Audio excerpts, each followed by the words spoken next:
firması vardı. Şu anda o firmadan sorumlu olarak ilerliyor. O kendi deneyimlerini paylaşacak size. Şimdi kürsüyü ona bırakıyorum. Sonra da hep beraber panele geçeceğiz.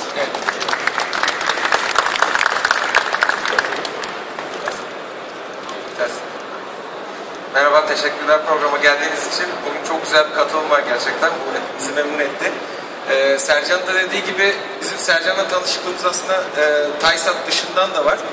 Birkaç sene önce Otomekanika'nın Frankfurt'taki versiyonunda şans eseri denk geldik. Çok şaşırdım çünkü sektörde bir eksiklik benim genç segmentinden olan bir kişi olarak bir eksiklik gençlerin aktif olduğu bir aralıktı.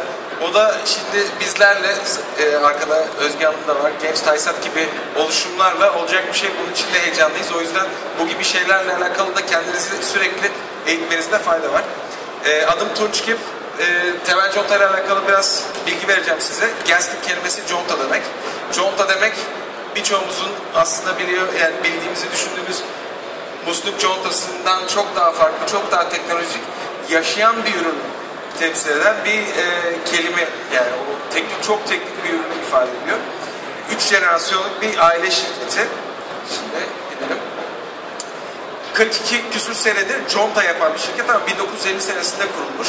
1974 senesinde dedem conta işi iyi bir iş olacak herhalde, sektör iyi herhalde diye yatırımını yapıyor. Düşün, 1974 senesinde Türkiye'de nasıl bir sanayi var? Yani az önce bahsedildi, 1960'larda ana sanayi gelmiş buraya, nasıl bir tedarik zinciri var?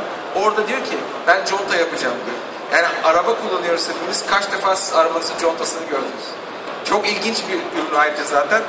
Biz conta üreticileri olarak, yani Yavuz Bey de burada, o ürünü görmenizi istemiyoruz aslında. Çünkü gördüğünüz an büyük ihtimal bir problem yaşanmış oluyor. Problem yaşanmasın diye uğraşıyoruz. Bir yandan da ürünümüzden haberdar etmeye çalışıyoruz sizi. Bunun bir benzer örneği belki Intel'in yaptığı bilgisayarların içine işlemcileri koyuyorlar. Sizin haberiniz yok bilgisayarın. En önemli parçasından haberiniz yok. Çünkü içinden hiçbir zaman görmüyorsunuz. Intel Inside diye üzerine bilgisayarların o stickerları koymaya başladılar. Çok güzel bir pazarlama örneği. Bizim de bir bakıma çabamız bu şekilde. 42 sene kadar evvel başladığımızda biz bu sektörde aktiviteye, ürün gamımız mantar ve yumuşak fiber malzemeden oluşan ve Türkiye'de yan sanayi, orijinal ekipman üreticilerine conta, özellikle conta sağlayan bir üreticiydik. Eğer tarihçeye bakarsanız o zamanlar mantar da dünyada çok önemli bir ham madde. İngiliz kolonileri tarafından üretilen mantar ağırlıklı bir şekilde kullanılıyor. Biz de bununla girmişiz. Fakat 40 sene sonra temel conta bugün Türkiye'de ve Amerika'da fiziksel olarak, yani işletmelerimizle bulunan, Türkiye'de 2 tane aktif fabrikamızla, 3. fabrikamızın da yatırımını yaptık. 20.000 metrekarelik, İzmir'de 3'ü de. Amerika'da da iş geliştirme ofisimiz ve depomuzla hizmet veren, öte yandan fuarlarla gördüğünüz gibi mavi bölgelerin hepsine bizzat gelip müşterilerimizle buluşan, sizler gibi belki sektöre girmek isteyen gençlerle konuşan bir firmayız. Onun üstüne bütün dünyaya ürünlerimizi gönderen bir firmayız. Bakın Türkiye'den çıkıyor bu ürünler, nerelere gidiyor? Ta Avustralya'ya gidiyor. Düşünün yani.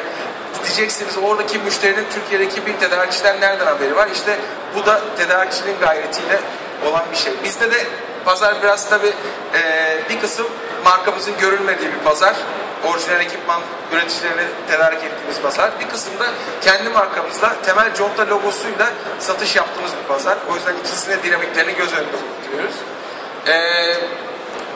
Şu an biri temel conta nedir, kimdir diye sorduğunda verilen cevap çok daha farklı ve kısaltılmış hali. Ürün gamımız en son teknolojisi çok katlı metal, elastomer, metal elastomer birleşimi, kauçuklu mantar, kompozit malzemelerden yapılan sızılmaz kervanları içeren ek olarak dinamik yağ keçeleri, ısı kalkanları, şanzıman valve plakaları ve daha birçok hassas mühendislik gerektiren ürünleri de içeren alan tam servis bir mühendislik firması. Şimdi tam servis tedarikçi diye bahsettik. Tam servis mühendislik firması da çok kilit bir kavram. Yani bu ne demek? Siz bizden şunu yap diyorsunuz, biz onu yapıyoruz değil. Biz o yapılacak şeyi, kullanılacak yeri anlıyoruz. O dizaynı size yardım ediyoruz. O dizaynı kendi bünyemizde yapıyoruz. Prototipini üretiyoruz. Prototipinden sonra seriye geçiyoruz. Seriye geçtikten sonra seride siz bizden bir tane alsanız da 1 milyon tane alsanız da hepsinin birebir aynı olması için gereken kalite kontrolleri yapıyoruz. Bunun pazarlama ağını yönetiyoruz. Fuarlara katılıyoruz. ve fuarlarda satış sonrası desteklerini veriyoruz. Tam servis bir mühendislik firması olarak çalışıyoruz ve buna mecburuz. Çünkü bizim olmak istediğimiz segmentte bu müşteri bunu bekliyor ve 40 sene önceden bu zamana biz sadece kendi gayretimizle gelmedik. Pazarda bizi çekti. Pazar bizi oraya çekiyor. Biz pazarda yer almak istediğimiz her gün bir önceki günden daha iyi olmamız gerekiyor. Hatta benimle çalışan arkadaşlar da bilir, bazı tekrarlı şeyler vardır. Bugün ne yapıyorsak yarın hem daha iyisini yapmamız lazım hem daha kısa zamanda yapmamız lazım. O yüzden böyle bir ilerleme süreci içerisinde büyümekten başka bir çareniz yok. Ya büyüyeceksiniz ya çok özelleşeceksiniz. İki türlü de katma değerinizin her zaman artması lazım. Şimdi firma ile alakalı çok kısa bahsediyorum. Bu galiba sonuncu slide hatta firma ile alakalı.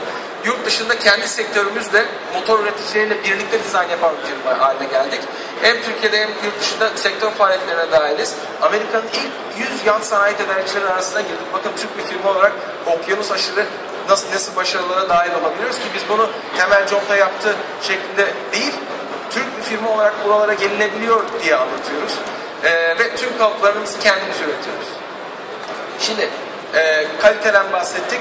Global olarak bu kalite sistemleri zaten bekleniyor. ISO 9001, 16949, 14000 ve Ford'un global tedarik zincirinde önceden onaylı tedarikçiyiz. Yani telefon değil tabii. İnternette sipariş geliyor. İspanya'daki Ford fabrikası siparişi biz gönderiyoruz. Başka herhangi bir onay süreci yok. Şimdi burada gördüğümüz markalar da bize güvenip proje gönderiyor. Bizden parça alıyor. Bizle beraber çalışma yapıyor. Çünkü biz artık kendimizi o seviyede bir firma olarak kendilerine kabul ettirmişiz. Galiba bakayım.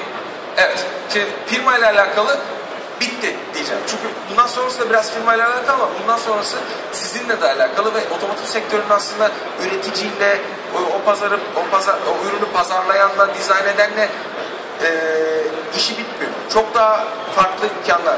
Mesela Taysa'da eş diyebileceğimiz Autocare Association diye bir kurum var Amerika'da. Binlerce üyesi var. Bu binlerce üyesi dünya çapında. Temel conta olarak biz oraya dahiliz. Oradaki aktivitelere dahiliz. Bu kurumun üyeleri hem otomotiv sektöründen hem otomotiv sektörünün dışı. Fakat bu kurum gibi, Taysat gibi kurumları takip ederek siz kendinizi belki kariyer adımınızı otomotiv sektöre atmayacaksınız. Ama bu adımınızı atmadan önce otomotiv sektörüyle alakalı birçok konuda aşina hale getirebilirsiniz. Ve kendini daha emin, daha güvenerek, daha hedefli şekilde ilerleyebilirsiniz. Gene benzer Automotive Warehouse Distributor Associations diye ayrı bir kurum. Bu isimleri veriyorum ki bu isimlerin yaptığı programları belki internetten girer bakarsınız. Burada olmaması bir şey ifade etmez. Burada olması için teklif götürürsünüz. Bize ulaşırsınız. Dersiniz ki onların orada verdiği burslar gibi, onların orada uyguladığı programlar gibi, stajlar gibi burada da bir şeyler yapabilir miyiz dersiniz. Sizden gelecek olan taleplere de biz üreticiler, biz tedarikçiler cevap vermeye hazırız. SAE Atlanta, SAE ne olduğunu bilen var mı aranızda?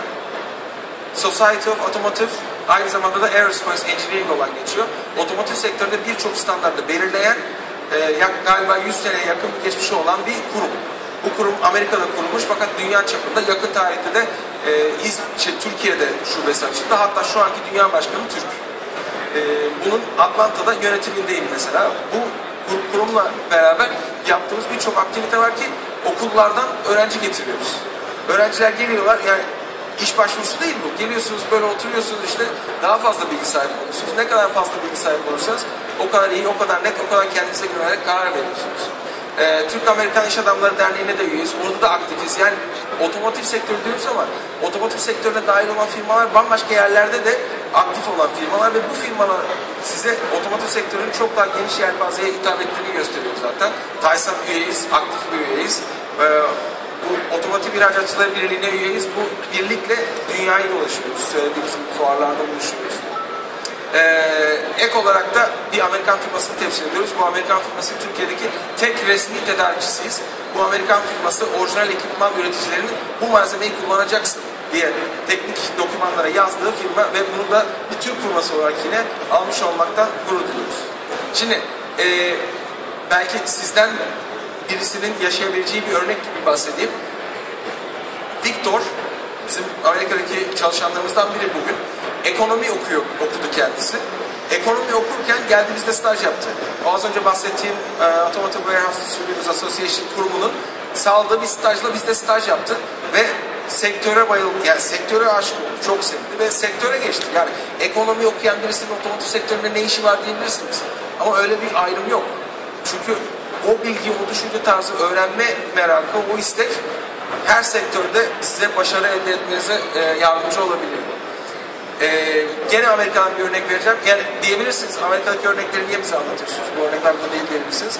Bir, şu an dünyada istediğiniz yere gidebilirsiniz. Yani her şeyin imkanı var. İki, bunların burada olmaması için de bir sebep yok. Burada da olabilir birebir aynı.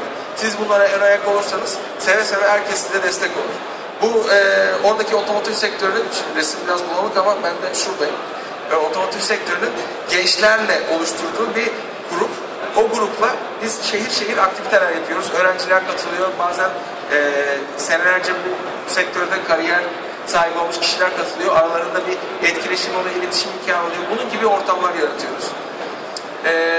Amerika'daki galiba dünyada tek yan sanayi diploması veren üniversite, Northwood Üniversitesi. Yani oraya girdiğiniz zaman siz otomotiv yan sanayi diploması alıyorsunuz. Yani makine mühendisliği diploması, otomotiv yan sanayi diploması. Çok özel bir üniversite. Orada da mesela diğer kurumlardan bir tanesi gene Autocare Association sayesinde bir burs kazandım. Yani Türk Filmi temsil eden bir kişi olarak bir burs kazandım. O burs sayesinde gittim ve bu sektörde çok önemli olan kişilerle beraber o üniversitede çok kıymetli bir eğitim alma şansını elde ettim. Burada da bunun örnekleri var ve olabilir. SAE Atlanta'yla geçen hafta bir buluşma yaptık. 200'ü geçen öğrencinin katıldığı bir buluşma oldu. Şu kişi Porsche Kuzey Amerika'nın başındaki kişi. Bu kişi de Porsche'den. Bu kişi Ferrari'den. Bakın böyle grupları bir araya getiren toplantılarıdır. O yüzden otomotiv sektörü sadece otomotiv sektörüne iş başvurusunda bulunmak değil, otomotiv sektörü bu gibi aktivitelere de gelmek, otomotiv sektöründe olan kariyerini, yani buraya emeği geçmiş insanlara sohbet imkanı edinebileceğiniz yerlere de gelmek. Benim katıldığım eğitimlerden birinde söylemişlerdi. Otomotiv sektörü öyle bir sektör ki demişlerdi. Aile gibi. Zaten gibisi fazla birçok durumda. Bir de bir kere iş başvurusu yaptığınız sektör demişlerdi. Bir kere iş başvurusu yapıyorsunuz. Eğer gayret edip çalışıp, yani daha önceki sunumlarda da dendiği gibi özveriyle çalıştığınız zaman zaten sizin hayat boyu kariyeriniz oluyor.